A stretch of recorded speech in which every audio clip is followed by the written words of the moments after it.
ดาวสบอดีไปใส่กดไปห่วงว่าตัวกันด้วยเพื่อน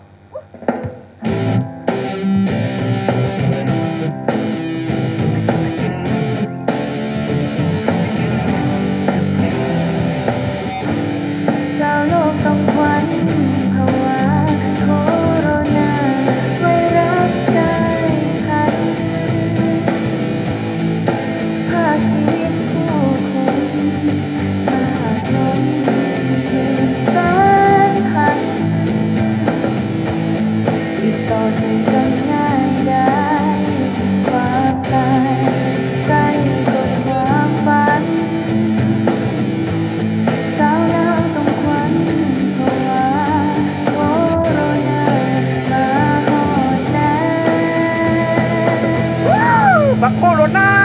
ถอยดาวสบอดีว้าวโอ้ยอันว่าโควิด19กันมาจนเท่านั้นเคยเห็นมันคันแบนเหลือคือมาหายกันเนาะเพราะทั้งหาเพราะทั้งบ่มีและลูกศิษย์กันยังรอดมาเจอโรคหายังปอดมันแห้งหายกว่าเก่ากว่าเพียวเนาะสีนี่น้องเขาบ่น้องจะไปตับจะไปบ่ายจะไปสู้จะไปตอมเขินของทุกท้องที่มันเอาสีนี่ไม่รักบ้าคนนำจู่ของพวกเจ้าใส่สบู่ล้างมือเสร็จก่อนแล้วต้องคอยจำแล้วต้องคอยบ่ายอันว่าทนลายจะสู้ขึ้นไปเกินแต่ถ้าจะเป็นต้องเอาไปเชื่อจะลืมเชื่อหน้ากากอันดังอันดังป้องกันตัวเองไว้หน้ากากเด้อลูหลานเอ้ยไปทั้งโลกกันดี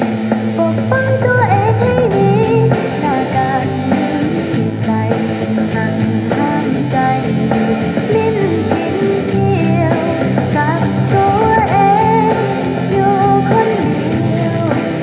ถึงจะเดียวแต่อดใจก่อ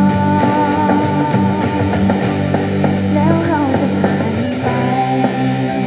เดินไอเดินเดินไอเดินล้างมือเดินใส่แมสเดินอย่าจับปากเดินอย่าสูดดำเดินอย่าสูดแซวเดินหยุดที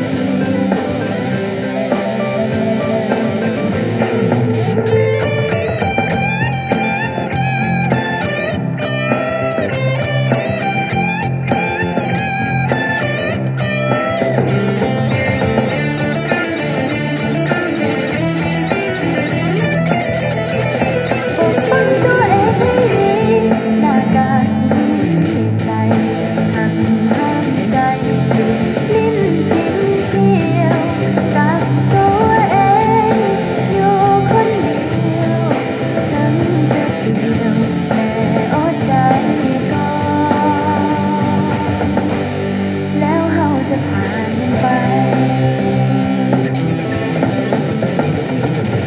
โควิดนี่แบนพี่น้องสูญยาวน้ำมันไหลมันสร้างความเสียหายก็ดีแบนน้อยแค่บอกภาษาชาวบ้านของเออโลกหายำว่าทุเรศกินเชิญแล้วนะครับพี่น้องกระต่ายดักไตบ้านแล้วสวยเพราะนั้นพี่น้องจะได้ถึงบอกชีวิตเฮายังมีค่าเขาต้องได้ระเบิดแค่ตอนที่เพิ่นนำพาจะทำโซนอกก็จะมันเกิดปัญหาเพราะสิ่งที่มันติดตามมาอันเป็นความโศกเศร้ามีลูกบ่ลูกมีหลานเฮาบ่หลานโซมมีเฮาอยู่บ้านอย่าทำตัวดื้ออย่าทำตัวด้านเดี๋ยวลูกตกสมองไหลแน่สุบ่ง่ายหลายสู่กระไรก้อยดาวสบอดีปกป้องตัว